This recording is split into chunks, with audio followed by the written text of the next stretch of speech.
Hey everyone, my name is Wedge. Now that we have the entire set of Fate Reforged available to us, it's time to do our classic, award-winning Best of the Rest series, where we talk about some of the interesting cards not released as individual spoilers. As always, this video will go over the rest of the white cards. Obzan Advantage is 2 mana for an instant. Target player sacrifices an enchantment, bolster 1. While this card isn't exactly the best thing ever for limited, I think constructed playability isn't out of the question. Talk about a great way to get around gods being indestructible, just make your opponent sacrifice them. The disrespect. Also, against whip decks or other strategies that use a lot of enchantments, this is pretty good. Lastly, enchant auras are enchantments. You could side this and bring it in against blue-white heroic or any type of hexproof deck. You get it, I really like this card, a lot. Obzan Rune Mark is 3 mana for an enchant creature aura. Enchanted creature gets +2/+2. It has vigilance as long as you control a black or green permanent. This is alright. The vigilance is an okay addition, but you're really playing this card for the +2/+2. I wouldn't rush to put this in a limited deck, but I could see it fill one of your last spots if you really needed it. Obzan Sky Captain is 4 mana for a 2/2 flying bird soldier. When it dies, bolster 2. How adorable, a bird with modular. This is something I can get behind. The Sky Captain has flying, already relevant. A 2/2 body isn't great, but doesn't have to fight morphs on the ground, so that's a plus. The bolster 2 is just value, assuming you have any other creature out at all. It's going to be hard enough for them to deal with your flyer, but even when they do, transferring its power to something else is pretty good. This is a limited card worthy of seeing play. It has inherent value and then value on death. Decent. Arashin Cleric is the latest card in the Morphs Can Go Die cycle. 2 mana for a 1/3 human cleric. When it enters the battlefield, you gain 3 life. The only reason I'm mentioning this card is because it's a 1/3 for 2 mana. It just stops morph and manifest creatures right in their tracks, just right there, stopped. It's really annoying. I'll totally play with it, just saying it's annoying. Aven Skirmisher is 1 mana for a 1/1 bird warrior with flying. Yes. Channel Harm is 6 mana for an instant. Prevent all damage that would be dealt to you and permanents you control this turn by sources you don't control. If damage is prevented this way, you may have it deal that much damage to target creature. In a roundabout way, this is a removal spell. Sure, it requires your opponent to attack you with some kind of power, but mid to late game, this could fog your board, keep you alive, and potentially kill their biggest creature.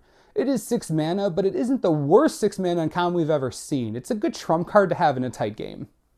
Elite Scale Guard is 5 mana for a 2/3 human soldier. When it enters the battlefield, bolster 2. Whenever a creature you control with a +1/+1 counter on it attacks, tap target creature defending player controls. Now this is a card I want to play with. Getting the bolster trigger right off the bat instead of on attack or something like that is really good. You're bringing in 4 points of power for 5 mana. That's not bad. Additionally, getting to tap down a creature before you attack, yes please, the Scale Guard is definitely playable. Pressure Point is 2 mana for an instant. Tap target creature or draw a card. This card's hysterical, and I shouldn't play it, but gosh darn it, I want to be able to draw a card in white. You shouldn't play this card, but man, I love drawing cards, you know? Sage's Reverie is 4 mana for an enchant creature aura. When it enters the battlefield, draw a card for each aura you control that's attached to a creature. Enchanted creature gets +1/+1 for each aura you control that's attached to a creature. Sage's Reverie is amazing for commander and casual play. Ural, Bruna, casual hexproof strategies. That's where this card is meant to be. Also, it's meant to be in foil. That art is gorgeous. Sandblast is 3 mana for an instant. It deals 5 damage to target attacking or blocking creature. Die, Siege Rhino. Die most any creature in limited play. Sandblast is really good. This is a removal spell with the easiest trigger ever. Do you know how hard it is to get someone to attack or block? Yeah, not that hard. Sandblast is a solid removal option in any white limited strategy.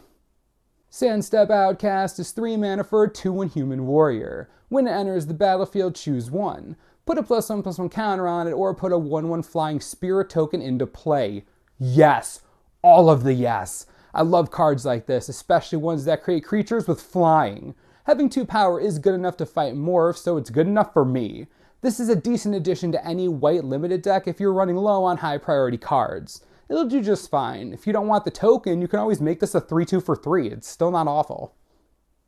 There were other white cards, but let's be honest, do we really need to talk about Great Horn Krushak? He does have a great horn, it's very impressive.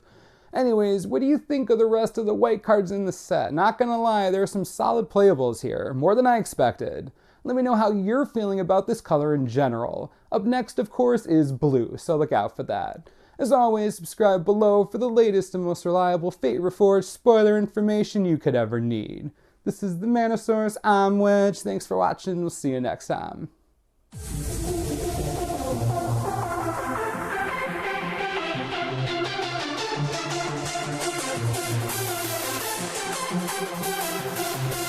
Wow.